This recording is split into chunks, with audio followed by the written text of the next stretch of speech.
All right. Today I'm joined on Tuesday by Sean Isaiah James, someone who runs a public relations firm. I'm not going to say where you are. It does look like you have a New York thing behind you, but I always start with where in the world are you? I am in Atlanta, Georgia, also better known as Hot Atlanta.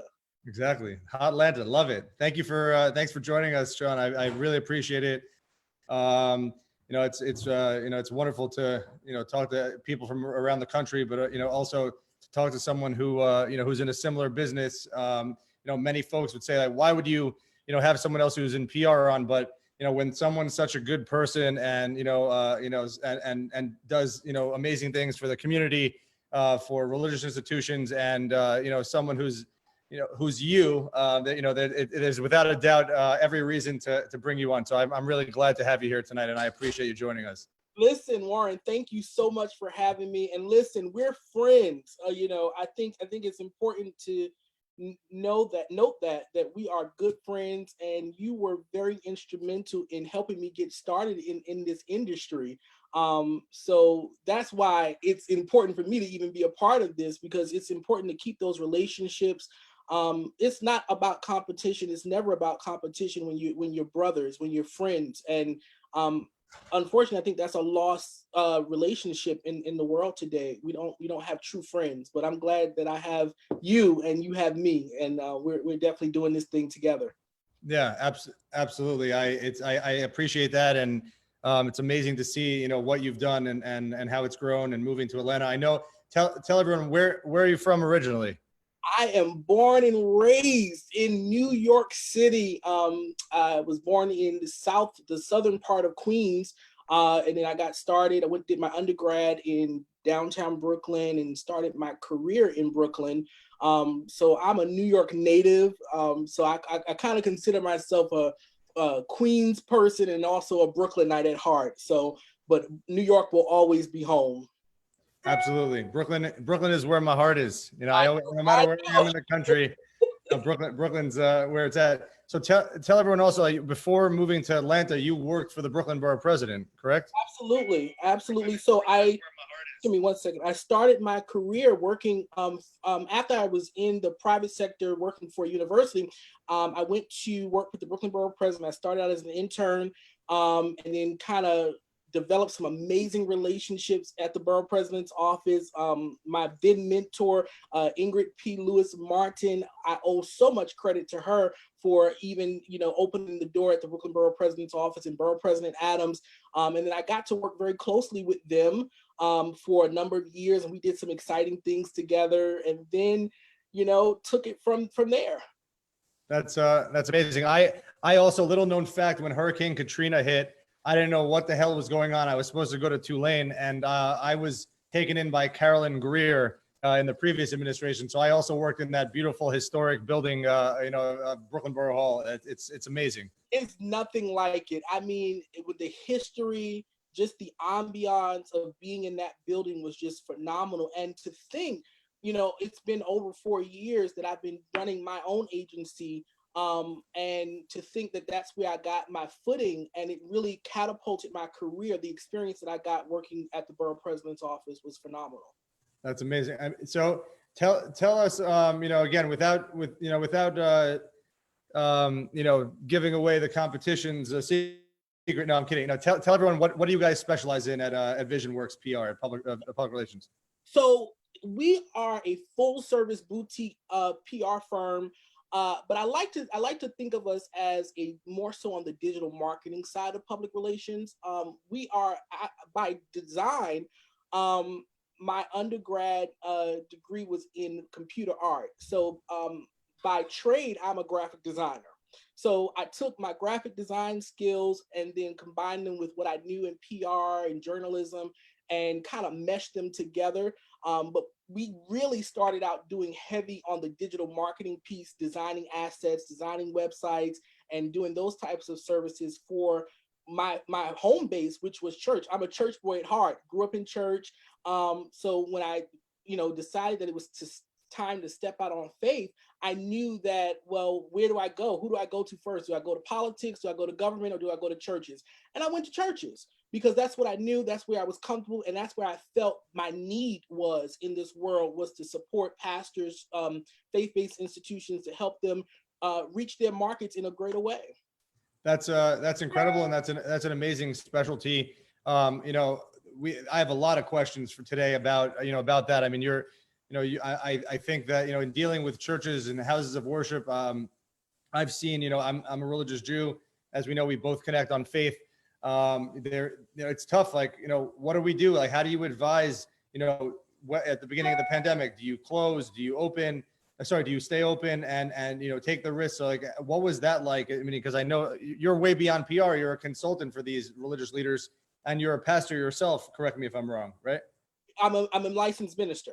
Licensed minister. I serve in the clergy in various capacities. I do not pastor a church, Okay. but I work very closely with my local pastor. And my dad was the bishop of our church, and he passed in December before COVID-19. Right. And he and I worked very closely in ministry together. And now I get to serve my brother, who is the pastor. But yeah, my phone rang. I mean, the beginning of March, I was getting phone calls nonstop, almost 24/7 from all of my clients, pastors, business owners. It was just like, Sean, what do we do? And then the ones who weren't calling me, I was calling them because, hey, what's the strategy? What's going on? It was hectic those first couple of weeks in March, really trying to navigate what the next few weeks would look like. And then we were only preparing for the next few weeks. Here we are, almost 90 days into this. It's been a changing and adapting every day since. I like to pretend I don't know how long it's been, but I really do. Listen, I'm counting because this has been interesting. Yeah, it's definitely so. Like, what has been what's been your advice as you're advising the different ministries that you represent? How did you start off with deciding to close in certain instances, and there are other churches I know that decided to stay open. Like, what was how did you weigh things? So we've really been looking at this COVID-19 experiences in 4 phases. So our phase 1 was the initial understanding and response to COVID-19. Really getting a grasp on the impact of social distancing on our organizations. Most of our churches and houses of worship and faith-based institutions thrive on in-person social engagement. So just grasping around the fact that we have to end this social engagement and now do something, a term that we've probably never heard of before, social distance. How do we do that? When we hug, we greet each other, we pass our offering plates, we take communion together. How do we now distance ourselves from that experience, but not distance ourselves in our faith? So that was just the initial thing, trying to understand how do we navigate this new world for us. So then once we got over the initial shock, we really had to start getting into rescheduling. And at that time, we thought we were rescheduling for a couple of weeks or maybe to the end of March. By April, we'll be back up. Surely by Easter, we would be back up. We're not going to be home on Easter. That's just not possible. But it was the reality of what we were going through. So a lot of our churches went from weekly programming and reducing the number of services that they're having, no Bible studies.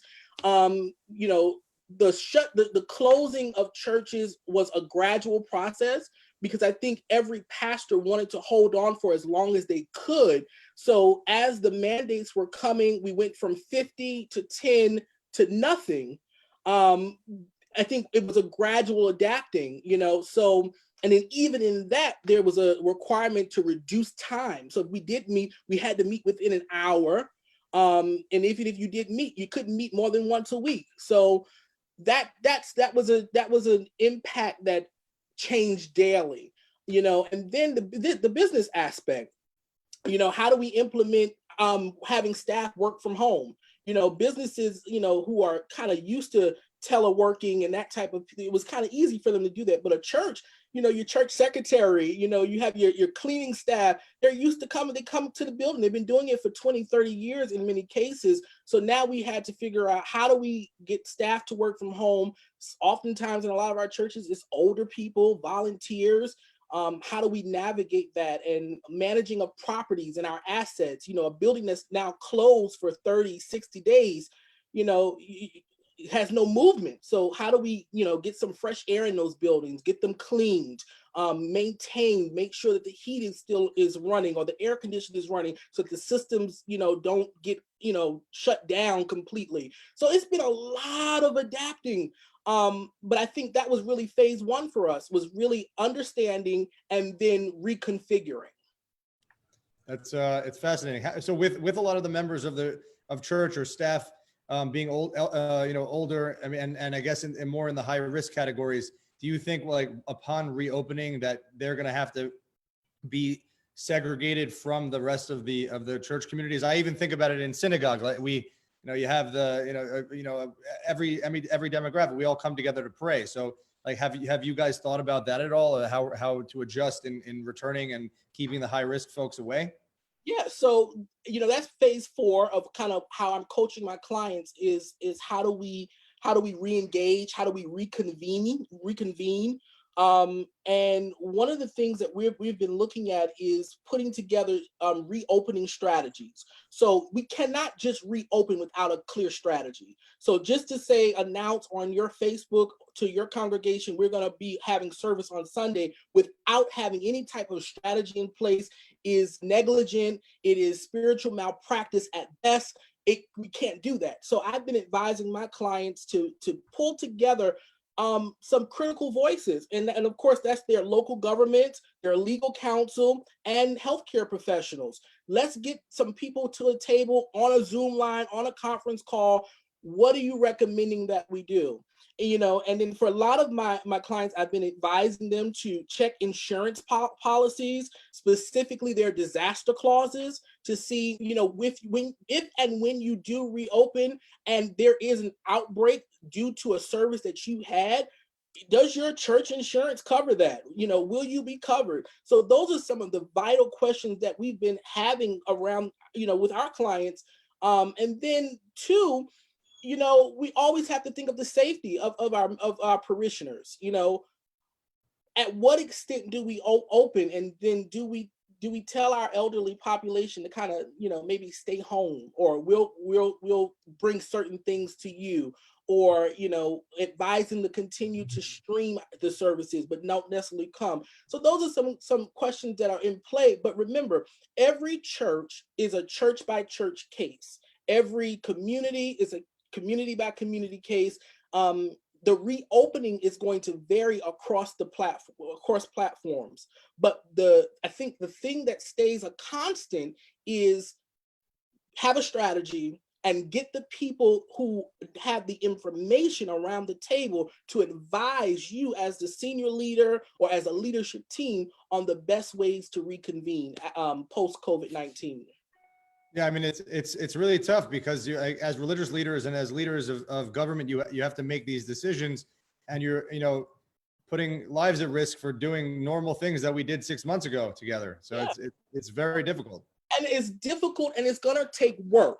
I had a meeting earlier this week with a pastor, and I was sharing. I said, well, we kind of need to think about how, if we do start having services again, how can we socially distance our sanctuaries? What can be some safe seating arrangements? Do we skip 2 rows? Are we able to remove rows of chairs so that we have some gaps in between? How do we train for seating properly? Do we have multiple services? So instead of having one service on Sunday, do we need to have maybe 2 or 3 or 4 so that we have a cap on how many can come in at a time? So having those types of things, those types of conversations are very, very challenging in this season, because of course you're pulling on resources for everything. Absolutely. I'm going to ask a tough question. We've seen, like, in every religion, in every community, we're one people right now, but there's definitely, there have been, in some of these communities where people have congregated, there have been losses of life, and due to the coronavirus, the ministries that you represent and advise, have there been significant losses, and how do you deal with it? So 4 years ago, when I started VisionWorks PR firm, we started in New York. So naturally, most of our clientele was from New York. I went to my faith-based community in New York and I said, hey, I have a business and I want to serve you. I want to meet the need of your congregation on the marketing side, on the PR side. And I had a lot of buy-in from the community that, I worshiped in.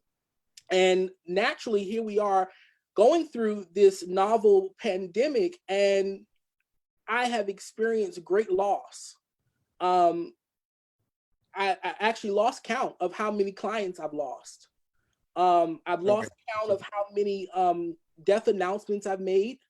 It was very overwhelming a few weeks ago. I would say as we were coming to the end of April, it really began to hit me that, man, we're losing a lot of people. And as we know, New York was hit tremendously. So I think I was a part of that experience. Even being in Atlanta, I lost so many clients, who were pastors, who were members in churches. Part of what we do is we do the marketing assets. So in our communities, we put out these announcement images, flyers, when someone passes. And my office was slammed with tons of those. And it was just at a point was like, I don't want to have to announce another passing. But we navigated through that. But it was challenging. And even I experienced personal loss. And my uncle passed away in Richmond, in the middle of April. So navigating clients, thank you for that. Navigating clients who have gone, and then family that's gone. Man, the days after, we're gonna really have to take some time to reflect and to think. And then I think the greater part of the story is we're not even able to mourn the way we are used to mourning. Absolutely. For a good while there, we couldn't have services. Our family members and our friends were just being taken to cemeteries or, cremated. But there was no memorials. There were no services. In the Christian church, someone passing is often a celebration. We celebrate that in our faith, because it's the end. It's a victory because they've won over life, and you've gotten that victory in death. But we weren't able to celebrate that. So how do you really console a family that doesn't get the opportunity to make peace the way they've known how to make peace? So we've been navigating those waters. That's I'm sorry to hear about your personal and losses through the business as well. It's obviously we all have stories of folks that were close to us or within our circles, but to have to also send out all those notices, I'm sure that's tough. I mean, and so as a follow up to that, how and again, remaining on the somber note, how do you do you take into account all those notices and the volume that of unfortunately people passing as something that you're weighing and and talking to people as far as like closing the churches, or have you used that as a talking point? Like, I'm seeing it here, like these are real people, these are real emails I have to send out to real congregations that were within our communities. I can't imagine. Absolutely. I mean, early on, I would say early in the month of March, there was still a learning about COVID-19. So, I had pastors on both ends of the spectrum who wanted to close and some who wanted to stay open because, we don't close. This when in times of trouble, we run to our churches, we run to our houses of worship to give us hope, inspiration.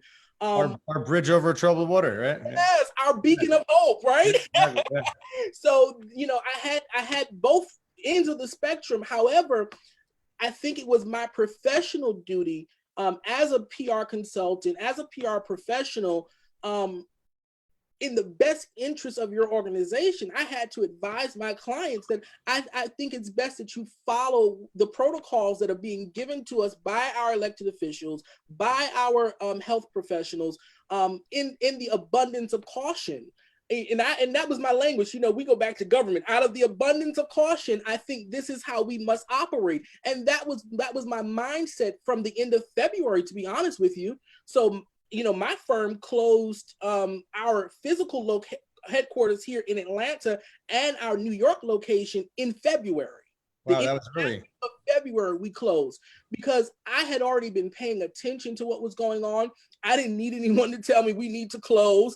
I saw the signs, and if you had paid attention to like in January and February and saw the damage that was done in China, you knew, okay, there's a possibility that this is going to travel. So we've had to put things in place to protect ourselves and those who work closely with us. So in that, I was advising my clients, out of the abundance of caution, you need to close, you need to modify, you need to go.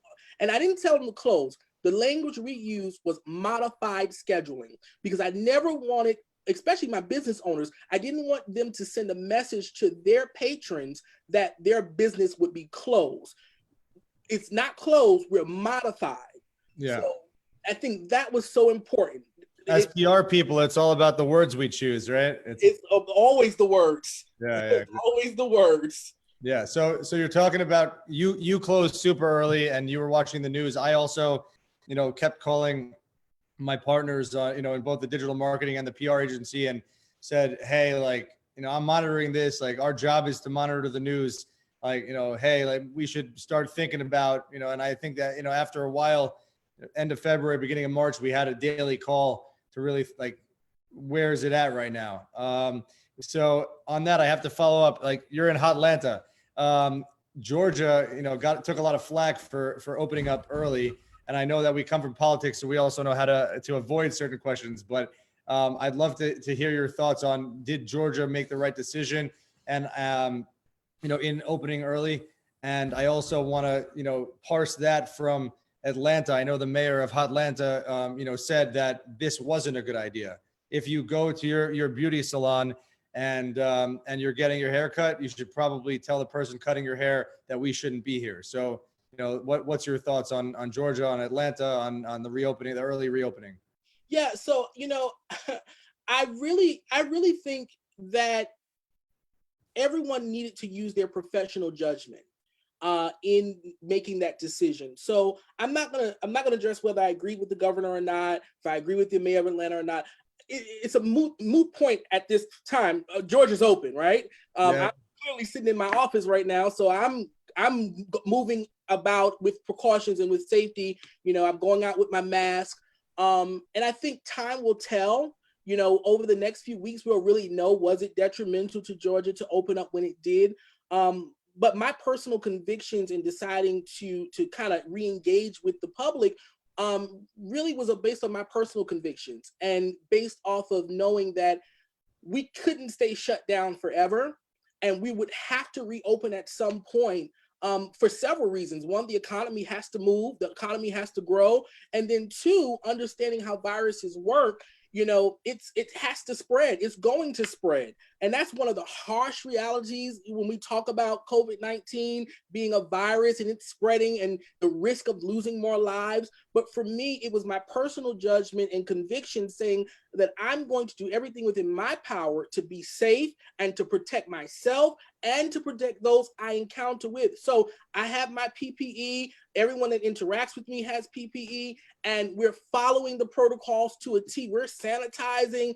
I had the cleaning crew come into our building and do a deep, thorough cleaning, so much so that they even got into the ventilation system and clean. So that was really, really critical for me making that decision to go along with our government officials and say, it's okay to come back into our office. And listen, we're still operating under a modified schedule. It's been the same modified schedule, and it's going to be like this for a while. Because I think it's in the best interest of the public. And again, out of the abundance of caution. And it's also a strange situation. We have an office in New York City, and as do you, and we have an office in New Orleans. New Orleans, the phase 1 is going to start opening up on Saturday. And, then about 21 days later, phase 2, which will be schools and other things, which will, make it easier for me to go back there. So that, although I will miss my coworker, my daughter is adorable. She sits with her little laptop next to me and we work next to each other, and she's learning all the letters and the alphabet by, Love it. My emails very slowly for me. Make sure she's on payroll, okay? She definitely. Oh, of course. Yeah. Daddy, where's the dinero? No, but it's I'm dealing with this myself also, and I think a lot of small business owners are dealing with this as well. Like in New Orleans, I can go back, but can I go to my office? Maybe I can go to my office, but is it a requirement that my staff goes back, or do we stay with this modified schedule? In New York City, it's pretty clear we're not opening for a little bit. And, you know, in New York City, with the cost per square foot for commercial real estate, which I believe will go down exactly. You know, we're squeezed a little bit tighter. In New Orleans, we have space. So it's concerning. And I think New York will definitely, you know, as a city and a region, but also like just as a responsible business owner, you know, we'll open slower. But I'm happy to hear that, you know, you guys are taking precautions and like, you know, that leading the charge as a state, as a company, as, you know, as far as reopening, because, you know, that sets precedent for, you know, someone like me. I'm deciding, when am I going back to New Orleans? When am I going to reopen the office? And you know, who knows? And these are much bigger decisions than being a CEO and a small business owner, because you don't want to put anyone at risk. You don't. But I think, like, again, it's really your professional judgment. But then as I advise my clients, I take the same advice. I'm talking with my elected officials. I'm getting the facts. I'm getting the information. I'm being educated on things.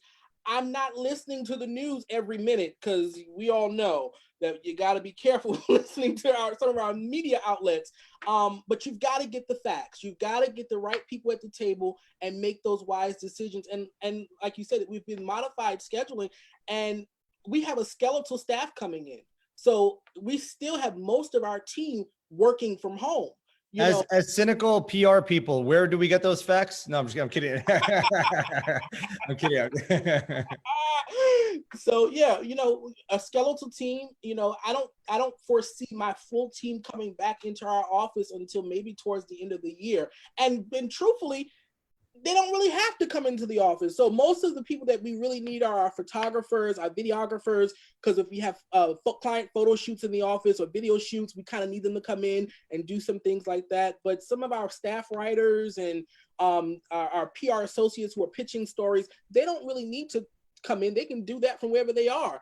And I think that's what we've discovered through this. I do consider us very lucky that, you know, if we had clients, because I thought that, you know, that the tornado was coming through town.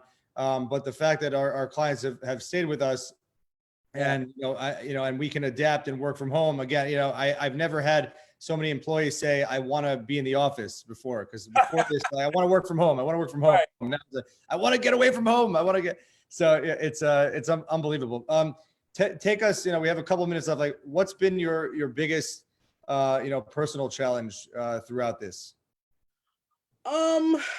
So I think my biggest personal challenge would have to be the losses. Yeah, you know, the losses, and, you know, that really impacted me in a great way. I had great relationships with a lot of my clients who have passed away, and it was so challenging. I even had to seek therapy, and I'm proud to say that I got someone that I could talk to on a consistent basis to kind of help me work through that. You know, in December, you know, losing my dad, and then now getting into COVID-19, losing clients, losing another uncle, you know, how to handle grief. You know, I'm not a robot. I'm not a superhuman. We all need coaches. We need trainers. We need therapy. There's no stigma there. It's, you know, I've been there myself. So I'm proud of that, and that's been a great way. And then also, you know, staying around other business owners and not feeling obligated that I have to make the decisions all alone, but getting a trusted group of professionals around me, and we can brainstorm and make collective business decisions that are wise and sound. You know, there's a scripture that talks about there's safety in the multitude of counsel. And it's such a wise scripture, because a lot of times we feel like we're superhuman and we have to have all the answers. I don't have all the answers. I promise you I don't. But I can get with someone who may have an answer to something that I don't. Yeah. I by the way, I think about that all the time. Excuse me, as a business owner, as a CEO of two companies, like, who, you know, the buck stops with me. What if I don't have the answer? What if I don't know the right decision to make? You know, we have God above, you know, but to get a real answer, to get guidance, to get back on track, and to figure it out and weigh all those options. There's a lot of weight on the shoulders. It's critical for us. It is so critical, and I'm blessed to have such a community that I can come to and turn to and say, hey, what are you guys doing in your business? How are you navigating this? What would you advise me to do? And to get that type of counsel is so important. We're not in this alone. And I think now more than ever, we've realized the importance of working together and collaboratively. I've been saying this since last year. I think the next 5 years for the business market is going to be critical, that we have strategic partnerships and strategic alliances. What we've been doing on our own, we can't do anymore. We are going to have to partner and ally so that we can reach greater heights and deeper depths. I couldn't agree more. Tell everyone, where they can find you, online, social, website. Absolutely. I mean, I'm everywhere. So on Instagram, you can follow us at VisionWorks with an SPR .co. Our website is visionworkspr.co. Twitter, visionworkspr.co. And then, of course, you can find me on all social media, the Sean James, TheSeanJames. The one and only. Yeah. Warren, you're too much, but man, listen, I appreciate it. I want to just end with, because you're such a kind, hardworking, wonderful human being. Tell everyone, share what being of service means to you. Being of service means showing up. One of the principles, and I'm looking at the word in my office on my wall, integrity. My business is built on integrity. It's the cornerstone of what we do. It's why I get as many clients as I get, because they've had experiences with other firms that have had no integrity. It's called the cleanup job. I call it the cleanup job. I like that. I'm taking that. You're my brother. I'm taking that. All right, no worries. Being of service is having integrity. Being where I say I'm going to be, when I say I'm going to be there, and doing what I say I do is how I serve my clients. It's how I show up in my life. It's how I show up for myself. The highest honor is to be able to show up for yourself daily. And I think having integrity and being someone that can stand by your words. All we have is our name in this world, and all we have is our word. So that's how I choose to serve. Yeah, I that's a beautiful answer, and it's very inspiring, and And it's not fluff. I really live that, Warren. I live that. That's why I asked you that question. I also want to say in our comments, thank you to everyone that was watching, but our mutual friend Renee Collymore, BK to the fullest. Hey, yeah, Renee, you want to say hi? He is certainly a mover and shaker. Renee is doing some amazing things in Brooklyn. I never forget what Renee did to remember her father in the code naming of the street. And Renee fought and they honored her dad in Brooklyn. And it was such a remarkable experience to be a part of that. Renee, if you're still watching, I love you, and keep fighting for what you know is right. And I know that we're going to get somewhere. Absolutely. And I just want to say tomorrow, I'm looking forward. We have another Brooklyn guy, one of the tallest dudes in the world, but definitely tallest guy, tallest elected official in Guinness Book of World Records, Robert Carnegie Jr., who's a friend, and I'm looking forward to digging into Brooklyn and New York politics, even though we both left that world. It's important to, with what went on in New York City and what's going on in New York City, I think it's important to have that discussion, and I'm really excited that Councilman Carnegie agreed to do that. But great person to talk to, great person. He's one of the few council members that was riding his bike to events and engagements. I'll never forget that. Great man, and I think that's going to be a great interview. I can't wait to tune into that. I appreciate it, Sean. I cannot thank you enough for joining us. It's always a pleasure to see your face, to talk to you. Be inspired by what you do, and again, thank you so much for joining us today. Listen, thank you for the invitation. Listen, we got to do this again. I love this. And I don't do lives for hardly anybody. I got one more tomorrow, and that's it. Y'all called me out of darkness. By the way, I have to say, because normally I'm not wearing a hat and yesterday I said during my live that I didn't have any more Herald PR gear because it was in the laundry, quarantine life. So I'm wearing my Herald PR hat, but I am only wearing my Herald PR hat because after yesterday's interview, I botched it. Self haircut. Clearly you do a better job and it seems to be a little bit easier, but listen, I've been looking at a lot of my friends. They're upset that they can't get to the barbershop. 4 years ago, I made a decision to cut it all off, and it's been the best decision I've made. I should probably do that. I did the sides and the top. Clearly I did it. Everyone can tell. And my mother-in-law was kind enough to do the back, but it was, I'm happy that it grows back. It doesn't look bad, Warren. Yeah. Listen, thanks again. I appreciate Thank you so much. All right. God bless and keep up the amazing work. I look forward to seeing you in person soon. Soon. We'll get together real soon. Thank you, Sean.